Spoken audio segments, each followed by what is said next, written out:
Have you ever looked at a successful person and thought, her life must be so easy? You see their nice clothes, their warm smile, and their calm confidence. You think they were born lucky, but you do not see the scars. You do not see the long, dark nights. You do not see the mountains they had to climb just to stand where they are today. We only see the destination. We rarely see the journey.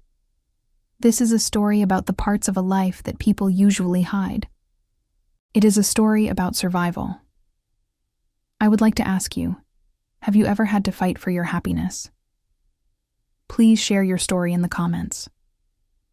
My name is Louise, and today, I am standing on a stage, holding a heavy gold trophy. But my mind is miles and miles away. The lights in the ballroom are very bright. Hundreds of people are clapping. They are wearing tuxedos and evening gowns. The banner above the stage says, Businesswoman of the Year, Louise Miller. I smile. I wave. I say, thank you. Everyone thinks they know me. They know Louise, the owner of the city's most famous chain of organic markets. They know Louise, the woman who donates money to schools. They think I am a woman of grace and ease. But they do not know the other Louise, the Louise from 20 years ago. If she walked into this room right now, security would throw her out. My story begins in a house that was not a home. I grew up in a small, dying town in the middle of nowhere. My father left before I was born. My mother, she tried, but she was sick. She had a sickness of the mind and the spirit. She slept all day. The house was always dark and it always smelled of old cigarettes and sadness. We had no money. Sometimes we had no electricity. In the winter, I would sleep in my coat because there was no heat. I was the poor girl at school. I wore clothes that were too small or too big, clothes I found in charity bins. The other children laughed at me. They called me Dirty Louise. I learned to be invisible. I learned to hide in the back of the classroom. I learned that the world was a cold, hard place, and that no one was coming to save me. But I had a secret. I had a fire inside me. I did not know where it came from, but it was there. Every time I was hungry, every time I was cold, the fire burned hotter. I told myself, one day, I will not be hungry. One day, I will be warm. One day, I will be someone. When I was 18, the situation at home became dangerous. My mother brought a man into the house. He was not kind. He was cruel.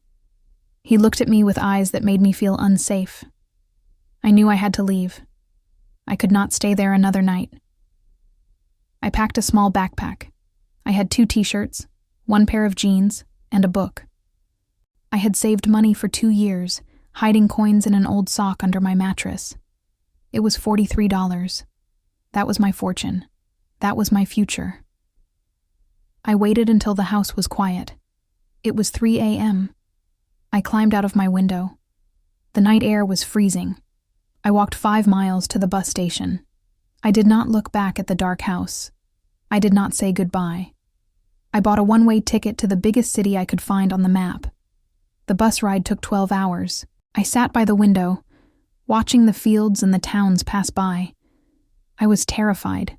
I had no plan. I had no friends. I had no job. But as the bus got closer to the city, and I saw the tall buildings touching the sky, I felt something else. I felt the first, small breath of freedom. I stepped off the bus into the chaos of the city. It was loud.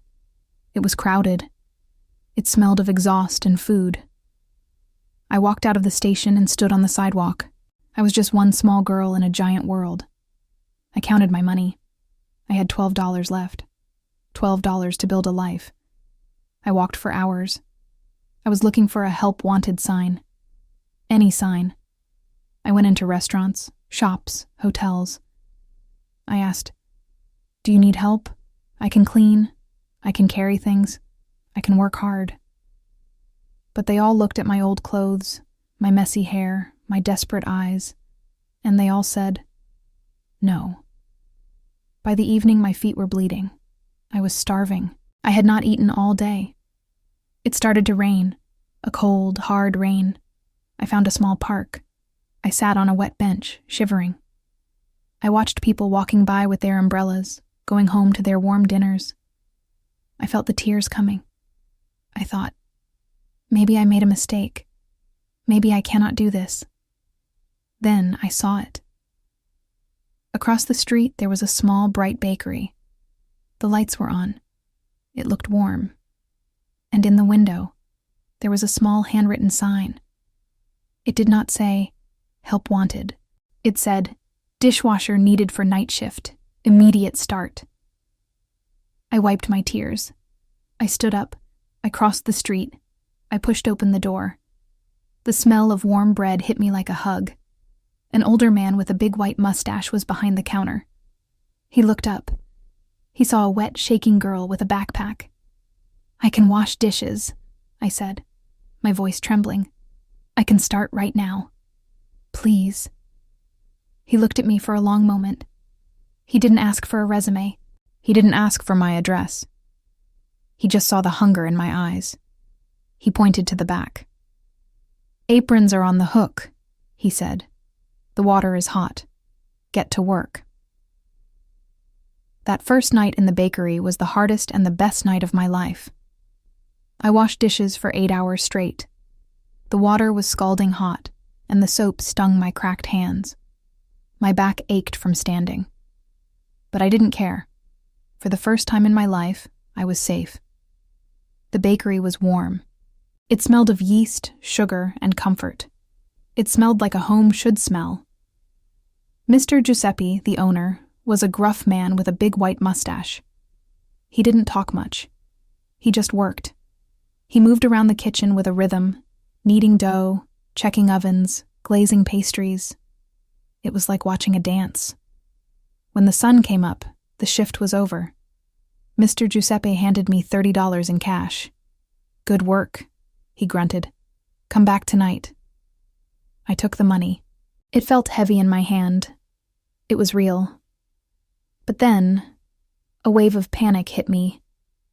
I had money, but I still had nowhere to go. I couldn't afford a hotel. I couldn't rent an apartment. I walked out of the bakery into the bright, busy morning. I bought a cheap sandwich and a bottle of water.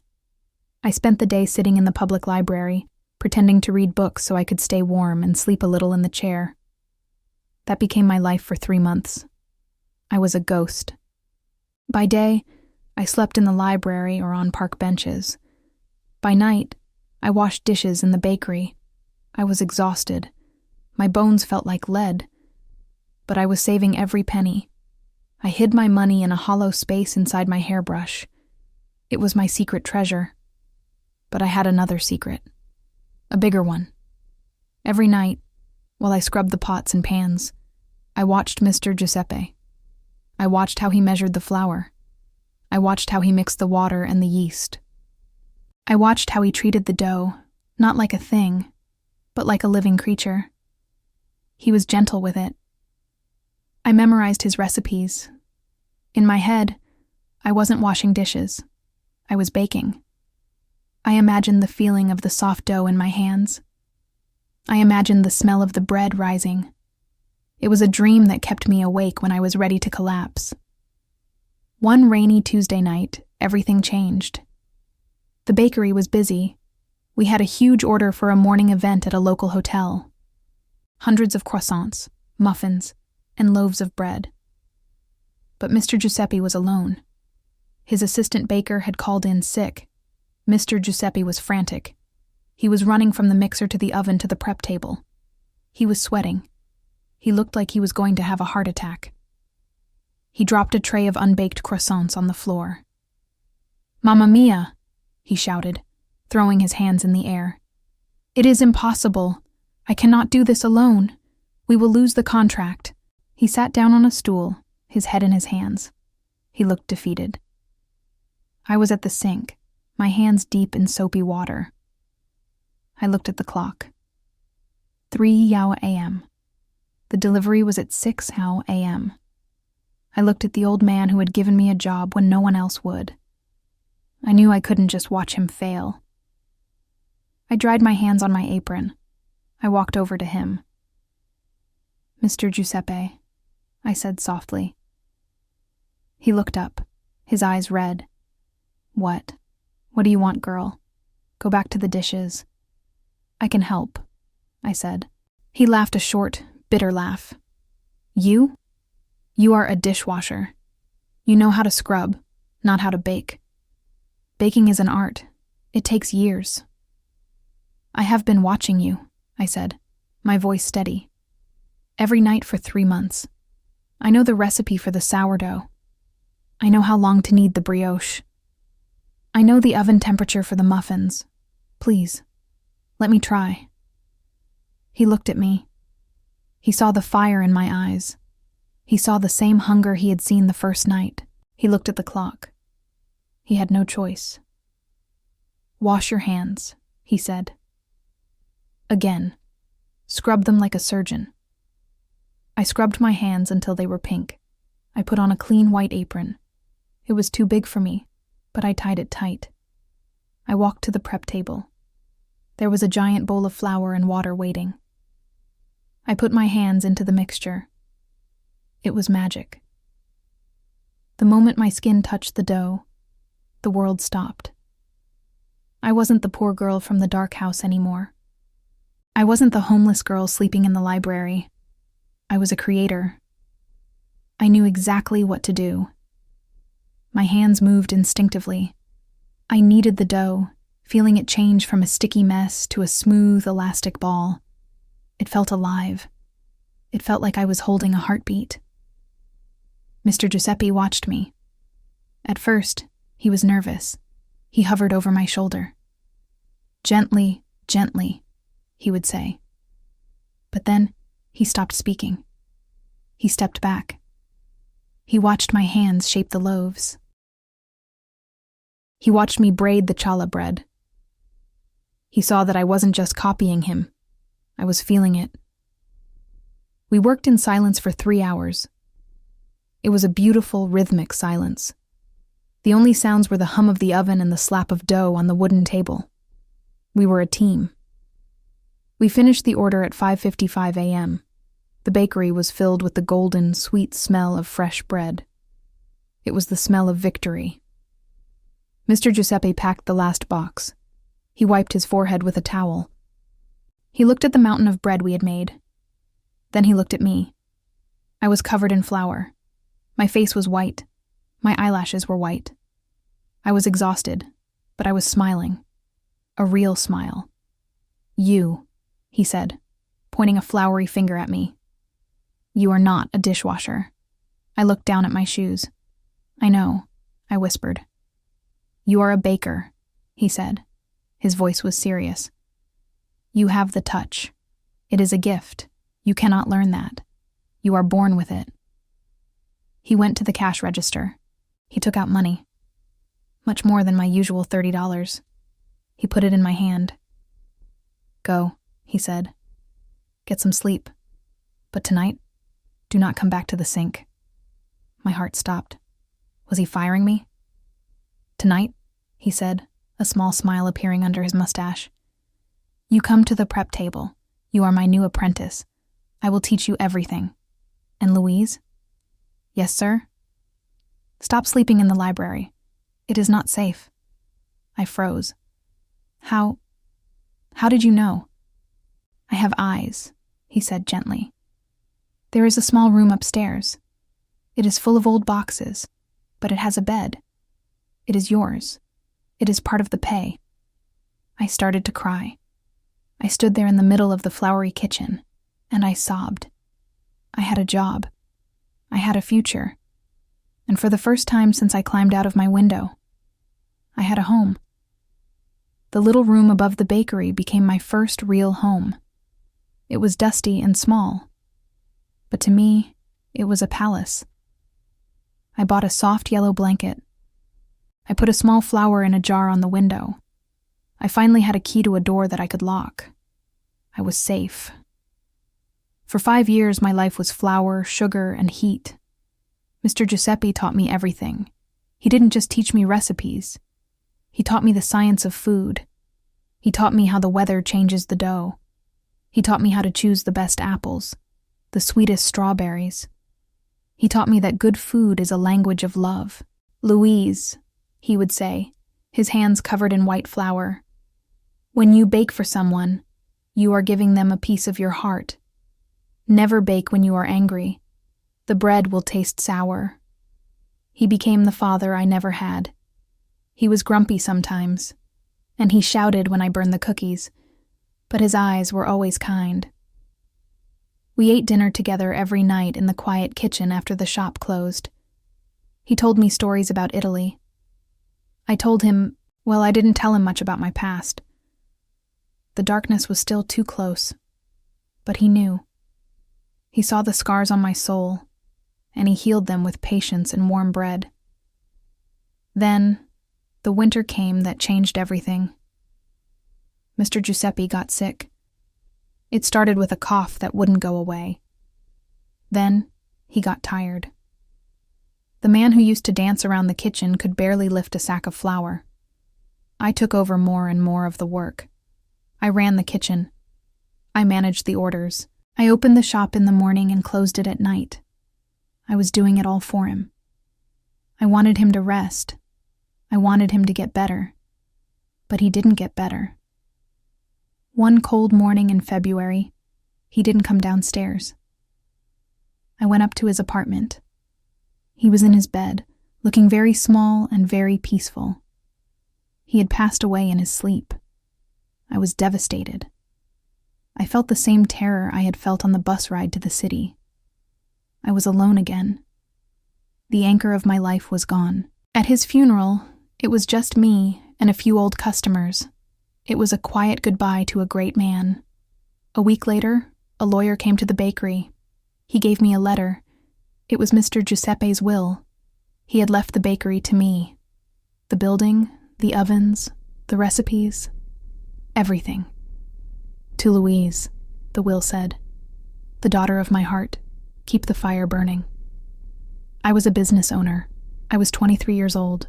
I was proud, but I was also terrified. Because I knew something Mr. Giuseppe had tried to hide from me. The bakery was in trouble. For the last year, business had been slow. A huge, modern supermarket had opened just down the street. It was bright, shiny, and cheap. They sold bread for half the price we did. Their bread wasn't made with love. It was made with chemicals and machines in a factory far away. But it was cheap. And in a city where people were rushing and counting their pennies, cheap was winning. I looked at the ledger, the book where we wrote down our money. The numbers were red. We were losing money every month. I had inherited a legacy, but I had also inherited a sinking ship. I tried to fight. I worked harder. I opened earlier. I closed later. I lowered our prices, even though it meant I made almost no profit. I stood outside on the street with free samples, begging people to taste the difference between real bread and factory foam. Some people stopped. But most people just walked by, carrying their bright plastic bags from the supermarket. One night, 6 months after Giuseppe died, I sat in the dark kitchen. The ovens were cold. The silence was heavy. I looked at the bills piled up on the table. Electricity, water, flour suppliers. I didn't have enough money to pay them all. I had failed. I was going to lose the bakery. I was going to lose the home Mr. Giuseppe gave me. I was going to end up back on the street. I put my head on the cool metal table and I cried. I cried for my mother who didn't love me. I cried for the children who called me Dirty Louise. I cried for Mr. Giuseppe. I felt the old fire inside me starting to die. The cold was coming back. Then, I heard a noise at the back door. Knock, knock. I wiped my eyes. I didn't want to open it. It was late, but the knock came again. I walked to the door and opened it. Standing there was a man I had never seen before. He was wearing muddy boots and a flannel shirt. He was holding a crate of apples. They were small, ugly apples, not the shiny, perfect ones from the supermarket. "Sorry to bother you, miss," he said. His voice was rough. "I'm Tom. I have a small orchard about an hour from here. My truck broke down outside. I saw your light. Can I use your phone?" "We don't have a public phone," I said, about to close the door. "Please," he said. He looked at the apples in his arms. "Look, I'll trade you. These apples are, well, they aren't pretty. The supermarkets won't buy them. They say they are too small, too irregular, but they taste better than anything you've ever eaten. They are real, no pesticides, just rain and sun." He held one out to me. I took it. It was small and lumpy. I took a bite. The flavor exploded in my mouth.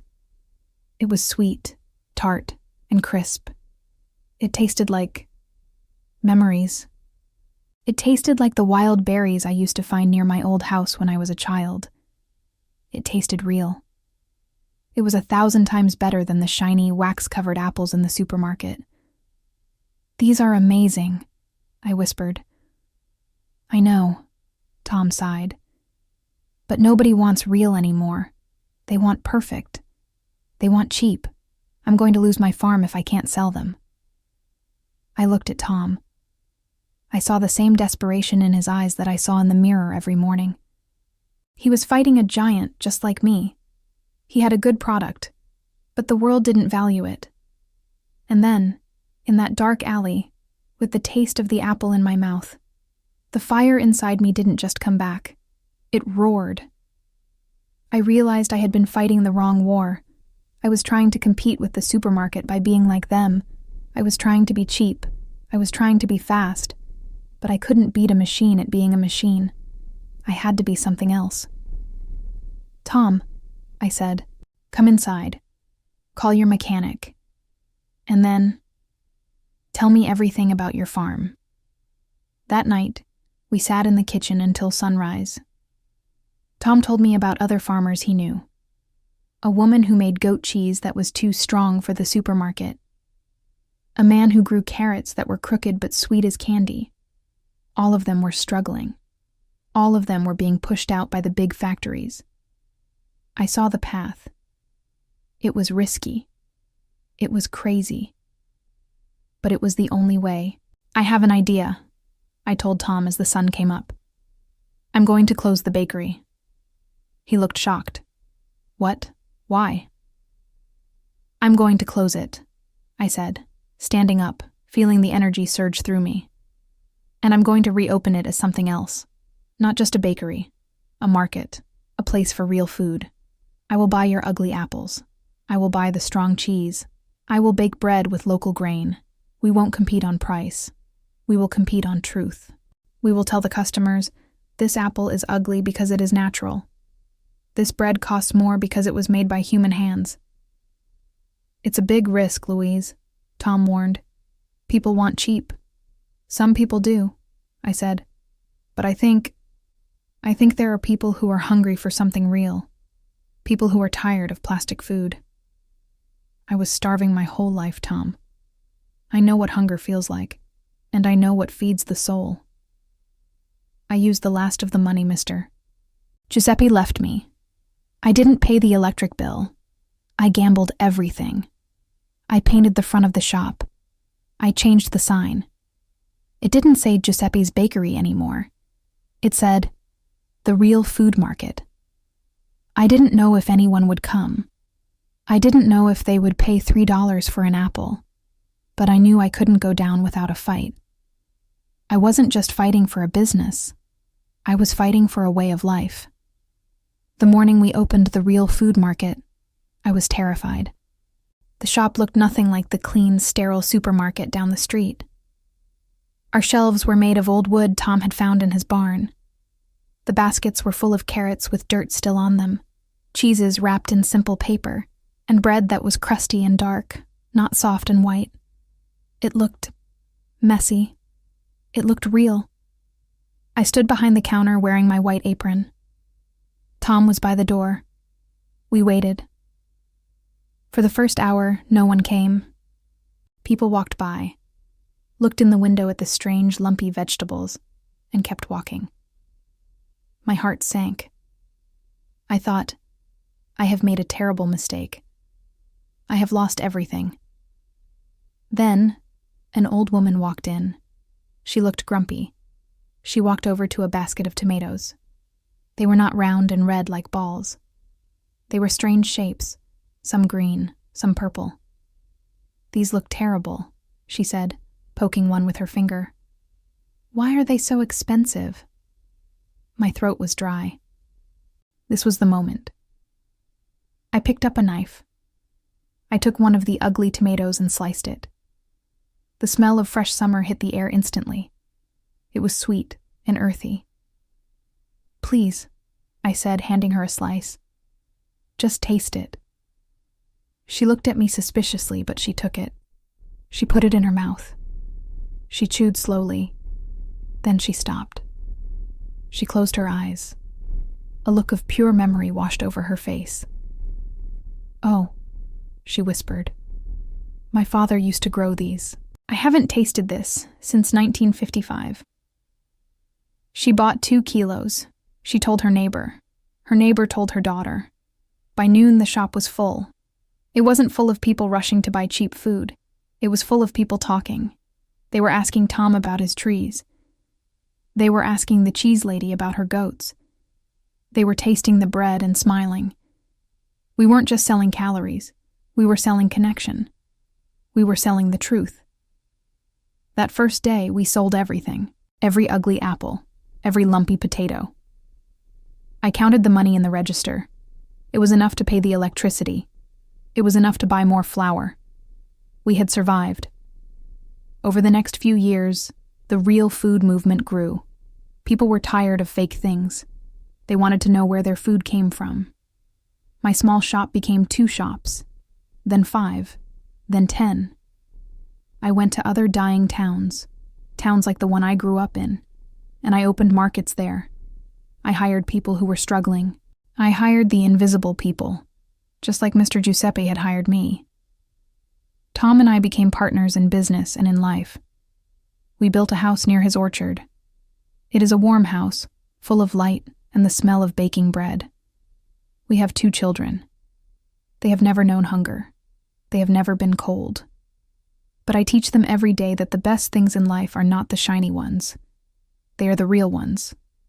And now, I am back in the ballroom. The applause is dying down. I look out at the sea of faces, the wealthy, the successful, the powerful. They see the CEO in the silk dress. I lean into the microphone. I don't give the speech I wrote.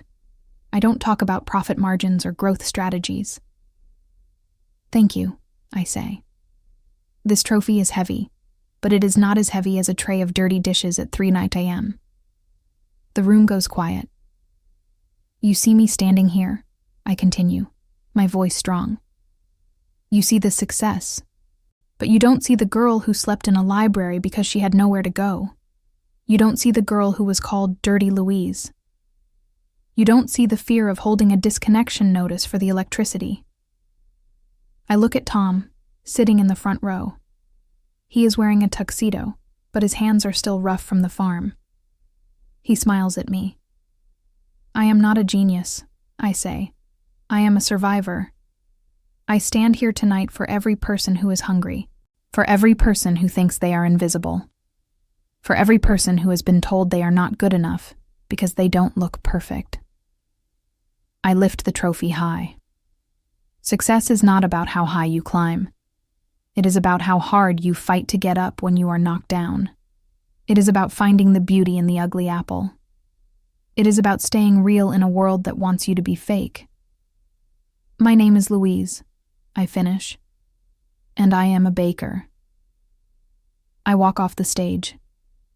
I don't go to the VIP after party. I go out the back door with Tom. We get into our car. We drive home, away from the city lights, to our house in the orchard. I take off the silk dress and the high heels. I put on my old comfortable jeans. I go into the kitchen. It is quiet. I take out a bowl. I measure the flour. I add the water. I start to knead the dough. Push, turn, fold. The rhythm is in my blood. The smell of the yeast rises. This is my truth. This is my victory. You have no idea what I went through to get here. But I do. And every single scar, every single tear, every single cold night was worth it. Because they led me home. If this story about resilience and finding your own path inspired you, please give this video a like. What is a struggle in your life that made you stronger? Share your story in the comments below.